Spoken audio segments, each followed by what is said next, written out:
UFO अर्थात् अनआइडेन्टिफ्लाइङ object, यो हामीले धेरै पहिलेदेखि सुन्दै आएको कुरा हो। संसारभरि विभिन्न कालखण्डमा युएफओको साइटिङको बारेमा चर्चा परिचर्चा हुँदै आएको छ। युएफओको बारेमा कुरा गर्दा अमेरिकाको एरिया 51 को नाम पहिले आउने गर्दछ।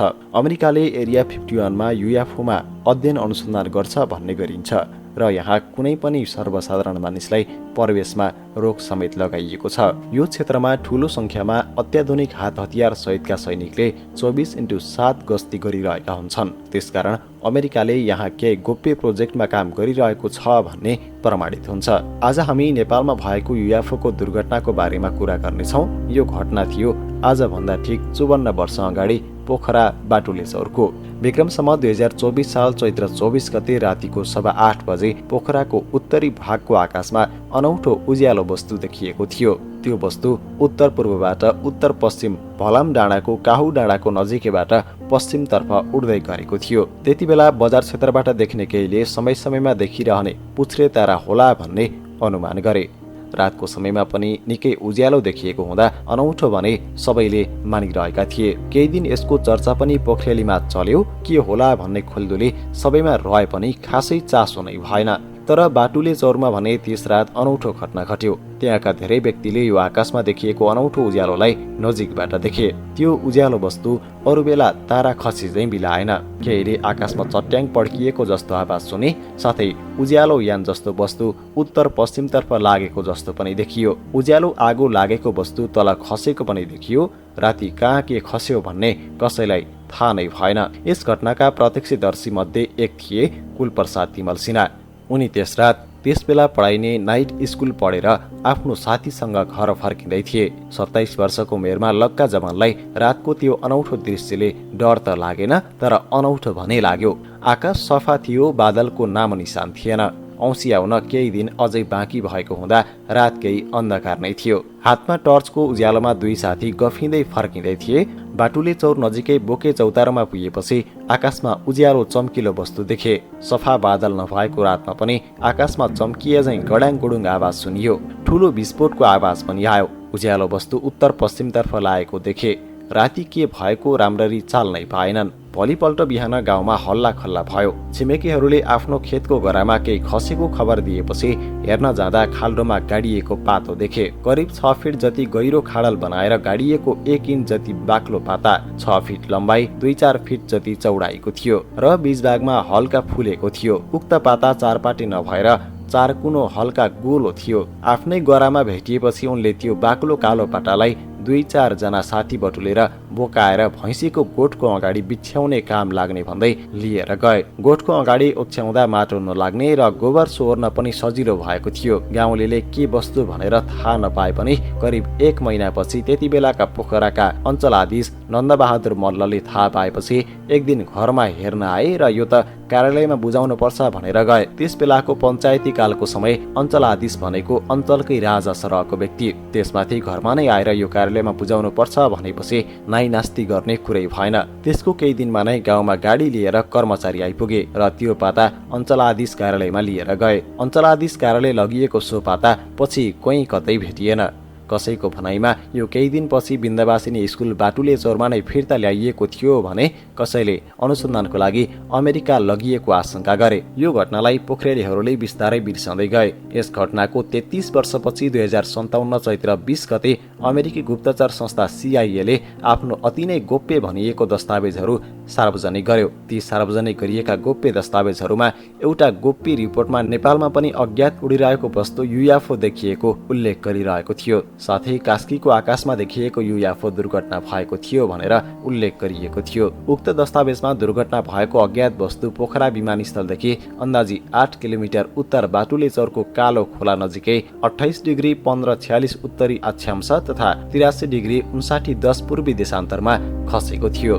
20,000 फिट भन्दा माथि दुर्घटना भएको यो अज्ञात यान खस्ने क्रममा 10 किलोमिटरको ओरपर यसका टुक्राहरू पनि छरिएर खसेका थिए। त्यो रात आकाशबाट खसेको युएफओको अवशेष तल्लाकोट, अर्मलाकोट तथा तुरे पसलमा पनि भेटिएको थियो।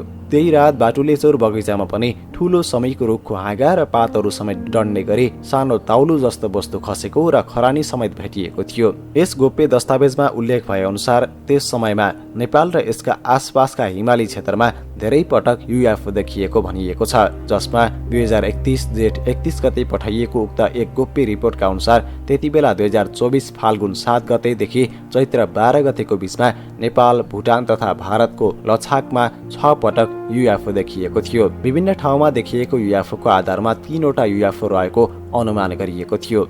कास्कीमा देखिएको युएफओ दुर्घटना भएको थियो भने सो दुर्घटना भएको करिब 1.5 घण्टापछि लछाकको चाङ्ला पासमा अर्को युएफओ देखिएको थियो। त्यही दस्तावेजका अनुसार पोखराको बाटुलेचौरमा देखिएको 34 दिन अगाडि फाल्गुन 7 गते राति 9 बजेदेखि 9:25 को बीचमा ताप्लेजुङको घुन्सा इलाकामा पनि चम्किलो प्रकाश सहितको लामो अज्ञात वस्तु उडिरहेको देखिएको थियो। सीआईएको रिपोर्ट अनुसार यी दुवै वस्तु अप्रत्यक्ष रूपमा देखिने युएफओ थियो। नेपाली जनमानसको मनमा व्यवस्था भएको यो वस्तु वास्तवमा युएफओ थियो भनेर सीआईएले रिपोर्ट गरेको छ भन्ने पनि आम पोखरेलीलाई थाहै पाएनन्। तर सो समय केवल नेपालमा मात्र होइन, दक्षिण एसियामा भारतको लछाकदेखि लिएर भुटानसम्म आकाशमा युएफओ देखिएको थियो भनिएको छ। पहिलो पटक फाल्गुन 7 2024 सिक्किमको लाचुङ, लाचेन, थाङ्गु, मुगु थाङ्गा तथा छोलामु इलाकामा देखिएको थियो। छोलामुमा भने निकै कम उचाइमा देखिएको हुँदा यहाँ भने निकै ठूलो हावा चलेको जस्तो आवाज सुनिएको थियो भन्ने त्यहाँका स्थानीयले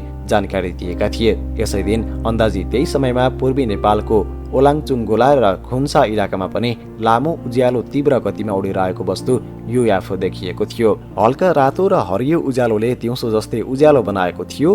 त्यो अज्ञात वस्तु देखिएको केही समयमा नै आकाशमा बिजुली चम्की जस्तै आवाज पनि आएको थियो। यसैको 2 दिनपछि फाल्गुन 9 गते रातको 9:30 बजेतिर फेरि थिम्पूको आकाशमा निलो उज्यालो छर्दै युएफओ देखिएको थियो। यसको उज्यालो यति चर्को थियो कि मानिसहरूले दिउँसोको उज्यालोसँग तुलना गरिरहेका थिए। यसको 12 दिनपछि फाल्गुन 21 2024 लद्दाखको चाङ्ला पास, फुच्चे तथा कोइलु इलाकामा दिउँसो 1 बजेतिर पनि अज्ञात उडिरहेको वस्तु युएफओ देखिएको थियो। पूर्वबाट पश्चिमतर्फ उड्दै गरेको रहस्यमय वस्तुले सेतो धुवाँ फालेको देखिरहेको थियो। सेतो धुवाँको पछाडि भने रातो उज्यालो पनि देखिएको थियो। यसको साथै 2 पटक केही पड्किएको आवाज पनि सुनिएको थियो। चैत्र 12 गते पोखरामा अज्ञात वस्तु देखिएको रात 9:50 जाँदा यहाँदेखि अन्दाजी 700 किलोमिटर पश्चिम लछाकको चाङ्ला पासबाट डेम्चोकतर्फ अज्ञात उडिरहेको वस्तु देखिएको थियो। फुच्चे कोइलुका मानिसहरूले पनि यो अज्ञात रकेट जस्तो वस्तु देखेका थिए। पहेँलो सेतो उज्यालो फाल्दै उडेको यो वस्तुको लामो सेतो उज्यालो पुच्छर जस्तो वस्तु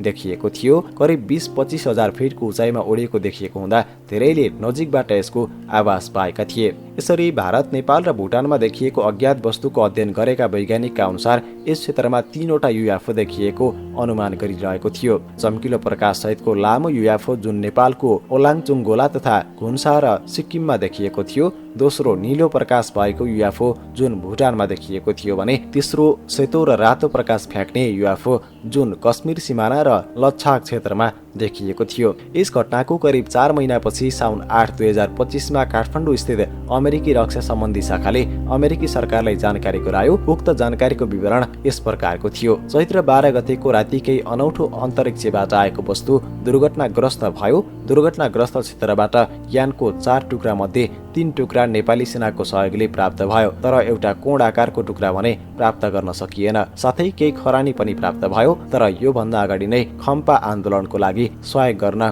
गोप्य रूपमा बसेका सीआईएका व्यक्तिहरू गोप्य रूपमा सो ठाउँ पुगेर पनि अध्ययन गरिरहेका थिए। यस जानकारीमा केवल 1 टुक्रा 4 फिट चौडा र 6 फिट लामो बाक्लो धातुको पाताको बारेमा मात्र जानकारी पठाइएको थियो। यसका साथै अर्को एक गोप्य रिपोर्टका अनुसार अमेरिकी राजदूतावासको सक्रियतामा नेपाली सेना र अमेरिकी दूतावासको रक्षा विभाग सो स्थानमा करिब 1 महिना बसेर खोजबिन र अनुसन्धान गरेको भन्ने देखाउँछ। 1 महिनाको खोजबिनमा दुर्घटनापछि छरिएको सामग्रीको विश्लेषण सङ्कलन गर्ने तथा तस्बिर खिच्ने कार्य गरिएको थियो भनिएको छ। यसका साथै केही सीआईएका विज्ञका अनुसार असार 2 देखि 12 गतेसम्म घटनास्थल नजिकै अनुसन्धान थालेका थिए। अमेरिकी लेखक एवं युएफओलोजिस्ट डोनाल्ड एडवार्ड आइनोले पनि पोखरा एवं दक्षिण एसियाको उत्तरी हिमाली क्षेत्र नजिकै देखिएको युएफओको अध्ययन गरेका थिए। 52 वर्ष अगाडि लामाचौर बाटुलाचौर क्षेत्र आजको जस्तो सुगम थिएन, तर पनि यो अज्ञात वस्तुको दुर्घटनाले अमेरिकी र बेलायती वैज्ञानिकहरूको ध्यान खिच्न सफल भयो। गाउँलेहरूले खासै जानकारी पाएको भेटिएन, तर सिआइएले अति नै गोप्य रूपमा अनुसन्धान थालिरहेको थियो। यो दुर्घटनामा भेटिएको वस्तु के हो भन्ने थाहा नहुँदा घटनाको 1 महिनापछि 2025 वैशाख 11 गते नेपाली सेनाले दुर्घटना क्षेत्रमा भेटिएको भन्दै 2वटा अवशेष अमेरिकी विज्ञलाई देखाएका थिए। अमेरिकी विज्ञले विशेष चासो देखाएपछि जेठको 7 गते दुर्घटना भएको क्षेत्रको सम्पूर्ण जानकारी तथा तस्बिरहरू नेपाली सेनाले देखाए। जब यी सामग्री र तस्बिरहरू सिआइएको हातमा पर्यो, त्यसपछि यसको अनुसन्धान र विश्लेषण गर्न अमेरिकी मुन डस्ट प्रोजेक्ट अगाडि सर्यो। मुन डस्ट प्रोजेक्टको काम दुर्घटना भएर भेटिएको सामग्रीको विस्तृत अध्ययन गर्ने थियो। यसबीच नेपाली सेनाले भेटाएको एक अर्को टुक्रा पनि अमेरिकी राजदूतावास मार्फत बुझायो। यो प्रोजेक्टले अनुसन्धान थालेपछि यी सामग्री मानव निर्मित यानको नभएको भन्ने जानकारी सिआइएलाई दियो। अब अनुसन्धानले मोड लिन थालेपछि केही अमेरिकी विज्ञ तथा सिआइए नेपाल आए। असार 2 देखि 12 गतेसम्म घटनास्थल नजिकै बसेर अनुसन्धान थाले। अनुसन्धानपछि काल्पनिक यानको स्केच बनाउन सफल भए। यता बेलायती अनुसन्धान टोली पनि गोप्य रूपमा सक्रिय रहेको पछि सिआइएले थाहा पायो। जब बेलायती अनुसन्धानको रिपोर्ट प्रकाशित भयो, जसका अनुसार भेटिएको टुक्रा मध्ये एक टुक्रा सोभियत अन्तरिक्ष यान कोस्मोस 208 को पछाडिको भाग रहेको लेखिएको थियो। सोभियत संघले 4 दिन अगाडि चैत्र 8, 2024 मा काजाकिस्तानबाट प्रक्षेपण गरेको थियो। यही यानको पछाडिको भाग नै बाटुली चौरमा भेटिएको टुक्रा मध्येको एक हो भनिएको थियो। यसैबीच केही समय अगाडि 2076 सालमा अमेरिकी गुप्तचर संस्था सिआइए को तर्फबाट 2 अमेरिकी पोखराको लेकसाइडमा करिब 1 साता बसी बाटुली चौरमा केही व्यक्तिसँग गोप्य रूपमा भेटघाट गरेको भन्ने जानकारी आएको थियो। ती 2 अमेरिकीले सो समयको कुनै वस्तु कसैसँग कुनै घरमा रहेको भए उनीहरूलाई उपलब्ध गराइदिन उचित रकम दिने लालच पनि देखाएका थिए। घटनाको अर्को पक्ष। यहाँ यस घटनालाई अर्को पक्षबाट पनि हेर्नुपर्छ। तिब्बतबाट दलाई लामा पलायन हुनुको पछाडि सिआइए को ठूलो हात थियो। सिआइएले दलाई लामाको लागि ठूलो धनराशि खर्चेको थियो। त्यस घटनापछि नेपालको र चीनको सिमानामा भएको खम्पा आन्दोलनमा पनि सिआइए निकै सक्रिय थियो। खम्पाहरूलाई खाद्यान्न र हतियारको आपूर्ति सिआइएले नै गरिरहेको थियो। यो क्रममा नेपाल सरकारलाई कुनै जानकारी नै नदिई नेपाली भूमिमा अमेरिकी गुप्तचर विमानहरू पनि उडिरहेको थियो। केही स्टल प्रविधिको पिलातस बोटर विमानहरू पनि भाडामा ल्याइएको थियो। तसर्थ यस दुर्घटना कतै अमेरिकी गुप्तचर विमानको त होइन भन्ने आशंका पनि बनाउन सकिन्छ।